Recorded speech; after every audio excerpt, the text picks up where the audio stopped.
Okay, time now to talk weather. Let's go back live to the Beale Memorial Library where we find Chief Meteorologist Brandon Michaels. Brandon, another extremely hot day.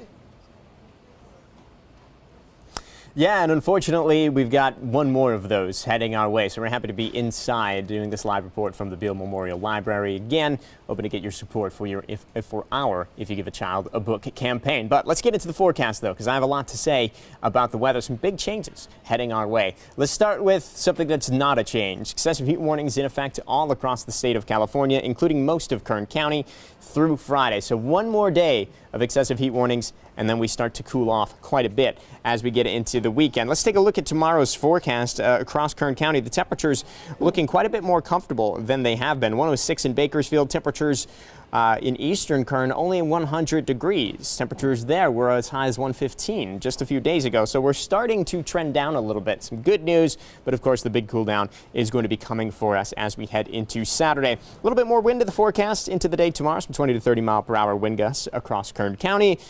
But the air quality still a little bit on the hazy side. We're unhealthy for sensitive groups for tomorrow. So realistically, across the board tomorrow, we don't have all that drastic of change, but we are going to be getting into significant change fairly soon. Satellite and radar right now shows a little bit of activity moving through our mountain communities. Nothing all that significant, not picking up any lightning on Lightning Tracker, but as we zoom out, we are going to see quite a bit more precipitation to our south. You look south of the border there in Baja California, starting to see some heavier rain bands there. That is Hurricane K making its way off to the north. Again, that storm not going to be making landfall, but it is going to be having a big impact on our weather, and we're going to see that impact as we take a look at Futurecast. So we'll play this in motion. We're going to see that big push of moisture starting moving north. Already tomorrow, some of that tropical moisture gives us the chance for an isolated shower or thunderstorm here in Kern County, but realistically, it's Saturday that the bulk of that moisture is going to be moving into and through Southern California and into Kern County as you see those bands of rain pushing off to the north as we head through the day. So Saturday,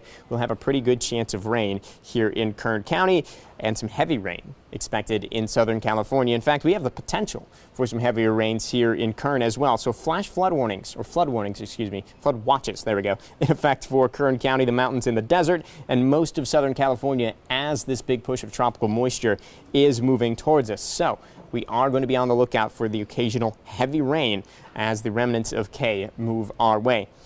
The initial wave of that, the first little round of showers and storms, is going to be tomorrow. Just 20% chance of rain there. Cloudy conditions and a better chance of rain as we head into Saturday, just in time for Village Fest. Now let's take a look at our expectations as far as the rain from this one. Here in the valley, I don't think it's going to be all that much.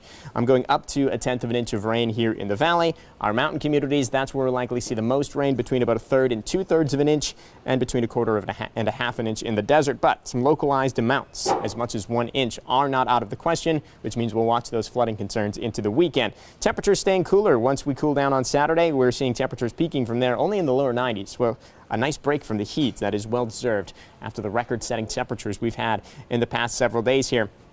Mountain communities, you're looking at high temperatures, still hot tomorrow, but dropping drastically as we get into the weekend. We might not even crack 70 degrees for Tehachapi and Fraser Park, and then we'll stay with those comfortable temperatures through the remainder of the forecast. So big changes coming as we're heading into the weekend, and of course we're going to be tracking that rain and keeping you updated all through the rest of the week and into the weekend.